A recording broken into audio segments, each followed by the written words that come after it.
Des chants, des visages durs et volontaires, la discipline.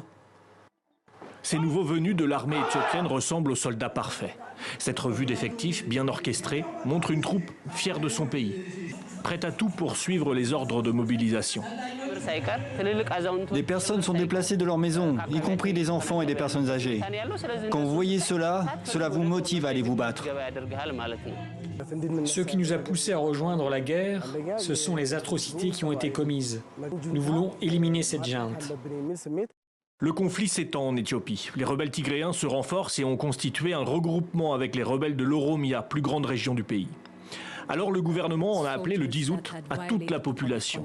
Un signe de faiblesse? Non, bien entendu, répondent les autorités. Il s'agit plutôt de repousser toutes les forces rebelles, de l'intérieur et de l'extérieur. Les forces étrangères se battent également contre nous, y compris les États-Unis et d'autres pays étrangers qui soutiennent cette guerre depuis l'arrière de manière inappropriée. Tous les Éthiopiens le savent clairement. Le gouvernement propage l'idée d'une menace globale. À la manière des guerres du XXe siècle, ces artistes sont eux aussi mobilisés.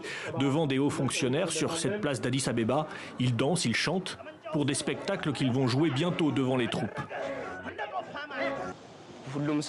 Autrefois, nos musiciens allaient sur le champ de bataille pour motiver et divertir les soldats. Notre rôle est d'encourager, de motiver et aussi de donner du courage à ceux qui ont peur.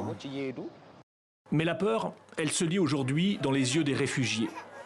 Ceux-là sont issus d'une minorité ethnique menacée par les forces gouvernementales et forcés à fuir vers le Soudan. Les réfugiés en Éthiopie seraient 2 millions. Les Nations Unies alertent sur l'urgence alimentaire et la famine en cours, notamment dans le Tigré.